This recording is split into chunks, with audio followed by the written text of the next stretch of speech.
Hi friends, कैसे हैं आप लोग। आज हम आपको पैकेज एसी का वायरिंग डायग्राम समझाएंगे कि कैसे इसका वायरिंग डायग्राम होता है। राइट। तो वायरिंग डायग्राम में देखने से पहले आपको ये साइड में लिखा हुआ जितना आप लीजेंड है उसको आप देखेंगे कि किस जो यहाँ पर शॉर्ट फॉर्म आप देख रहे हैं उसका फुल फॉर्म यहाँ पर रहता है। राइट। तो सबसे पहले यहाँ पर हम देख रहे हैं कि यहाँ पर 1 2 3 4 लाइन है। तो 4 लाइन को क्या करेंगे कि L1 L2 L3 यानी कि यहाँ पर L1 है, L2 L3, line 1 line 2 line 3, उसके बाद से न्यूट्रल है। राइट। तो उसके बाद से जो है ये तीनों ऊपर सीधा सीधा फेस जाता है और सबसे नीचे वाला न्यूट्रल है। ये ध्यान आपको रखना है कि न्यूट्रल का भी कनेक्शन साथ में चलता है, लेकिन ज़्यादातर आपको 3 फेस का यूज है पावर वायरिंग में, क्योंकि ये ऊपर का पावर वायरिंग है और नीचे वाला ये कंट्रोल वायरिंग है। राइट। तो पावर वायरिंग में पहले कौन कौन से इक्विपमेंट है, ये इसका शॉर्ट फॉर्म फुल फॉर्म पहचानना अगर आप नहीं जानते हैं तो यहाँ पर आप सीख सकते हैं। ठीक है। तो यहाँ पर सबसे पहले आप देखिए C1 लिखा हुआ है यानी कि कॉन्टेक्टर 1, एक कॉन्टेक्टर यहाँ पर है। C2 यानी कि कॉन्टेक्टर 2 राइट यहाँ पर है। उसके बाद से देखिए CM1 यानी कि कंप्रेसर मोटर 1 आ कंप्रेसर मोटर 2 यानी कि कंप्रेसर मोटर 1 आ कंप्रेसर मोटर 2 यानी कि दो इसमें कंप्रेसर है यानी कि कंप्रेसर 2 है। उसके बाद से चाहे CPR भी लिखा रहता है, CPR1 CPR2, कंप्रेसर 1 कंप्रेसर 2, लेकिन यहाँ पर जो है कंप्रेसर मोटर 1 और कंप्रेसर मोटर 2 यहाँ पर होगा। राइट। उसके बाद से यहाँ पर आप देखिए C3। ठीक है। और C3 के ऊपर में देखिए F1 20 एम्पियर यानी कि फ्यूज 1 20 एम्पियर का आपका ये फ्यूज है। उसके बाद से आपका आ गया कॉन्टेक्टर 3, उसके बाद से ओवरलोड 3, उसके बाद से कंडेंसर फैन मोटर CFM यानी कि कंडेंसर फैन मोटर 1 और कंडेंसर फैन मोटर 2, यहाँ पर जो है कॉन्टेक्टर 4 ओवरलोड 4, और उसके बाद से आ गया CFM2 यानी कि कंडेंसर फैन मोटर 2।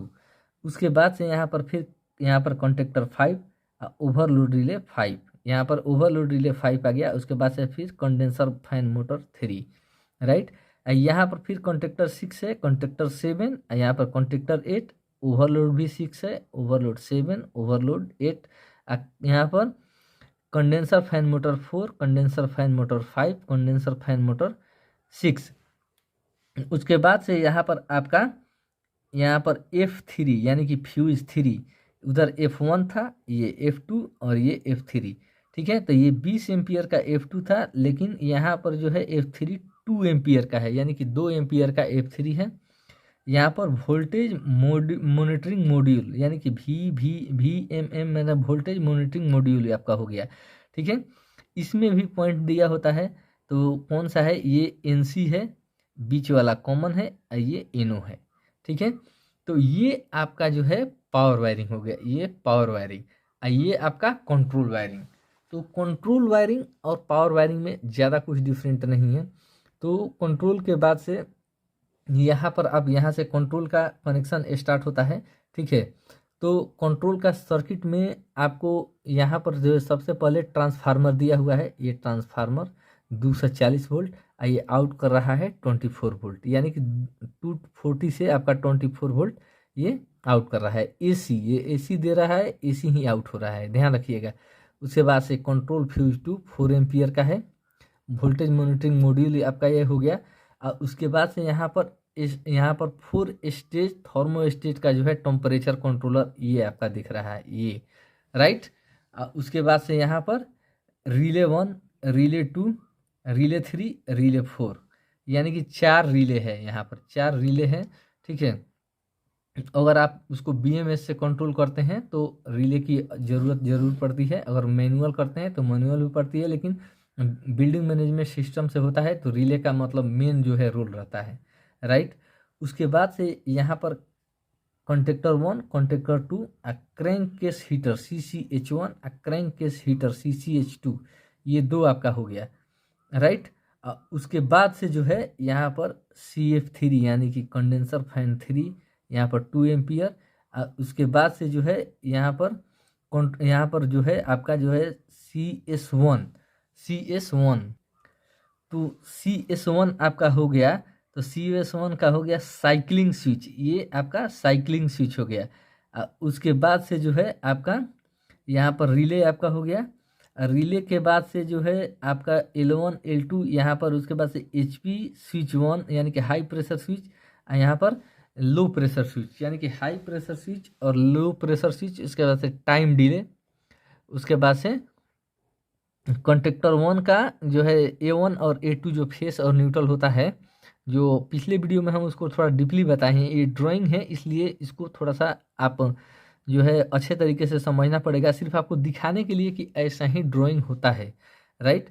उसके बाद से जो है आप टोटल जो है जो जैसा यहाँ पर है, यहाँ पर सेम, यहाँ पर देखिए, यहाँ पर जो है आपका, अब यहाँ पर आपका देखिए CR1 यानी control relay 1, CR2 control relay 2, और उसके बाद से जो है यहाँ पर भी CA4 यानी कि कंडेंसर फैन यहाँ पर मोटर 4 का है, और उसके बाद से साइक्लिंग स्विच 2, कंट्रोल रिले 4। जैसा मतलब इसको ये देखिएगा कि कंट्रोल रिले 4 में दो यहाँ पर ये भी ध्यान में देना है कि कंट्रोल रिले 4 जो है NO है, कौन NC है। तो ये चीज़ जो है मतलब बहुत इम्पोर्टेंट रखता है कि कहाँ हमको NO लेना है, कहाँ आपको NC लेना है। ये चीज़ जो है आपको मतलब मेन ये चीज़ देखना पड़ेगा, ठीक है। और उसके बाद से जो है यहाँ पर देखिए ये वाला HAPS, तो यहाँ पर HAPS यानी कि हाई, यहाँ पर हाई एम्बियंट, ठीक है, प्रेशर स्विच, हाई जैसे हाई एम्बियंट जो है अनुमानित टेम्परेचर जो होता है आपका प्रेशर स्विच, उसका जो प्रेशर होता है उसका स्विच, मतलब हाई प्रेशर जो आप अनुमान लगा लेंगे, ठीक है, जिसको ये यहाँ पर टाइम डिले एक तरह से आप इसको बोल सकते हैं, तो टाइम डिले का NO, ठीक है। लेकिन हाई एम्बियंट प्रेशर स्विच इसको बोला जाएगा, HAPS इसको दिया है, राइट। तो 32 से टोटल जो है आप यहाँ पर जो है यहाँ पर आपका हो जाएगा, तो ये CC यहाँ पर V और 2 आपका दे दिया गया है, यानी कि कैपेसिटी कंट्रोल वाल्व इसको बोलते हैं, ये कैपेसिटी कंट्रोल वाल्व, ठीक है। उसके बाद से यहाँ पर फिर C1, यहाँ पर C2 यानी कि कॉन्टेक्टर 1 और कॉन्टेक्टर 2 का ये NO है, ये ध्यान रखिएगा, ये साइड में हटा हुआ है तो ये NO है, राइट। उसके बाद से यहाँ पर सीधा आ जाता है ओवरलोड रिले, यहाँ पर ये देखिए ओवरलोड रिले। उसके बाद से contactor 4, contactor 7, contactor 5, contactor 8, right.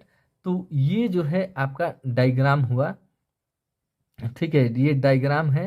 और डायग्राम में कैसे आप इसको आप पढ़ सकते हैं, ठीक है। अगर नहीं आपको समझ में आया तो भी आप कमेंट्स करें, फिर दूसरा स्पेशल सिर्फ कंट्रोल का वायरिंग बताया जाएगा। तो जो भी फ्रेंड्स इस वीडियो को देख रहे हैं, वीडियो को लाइक करें अगर वीडियो पसंद आए तो, और चैनल को जरूर सब्सक्राइब करें, अपने फ्रेंड्स के साथ शेयर भी करें। Thank you.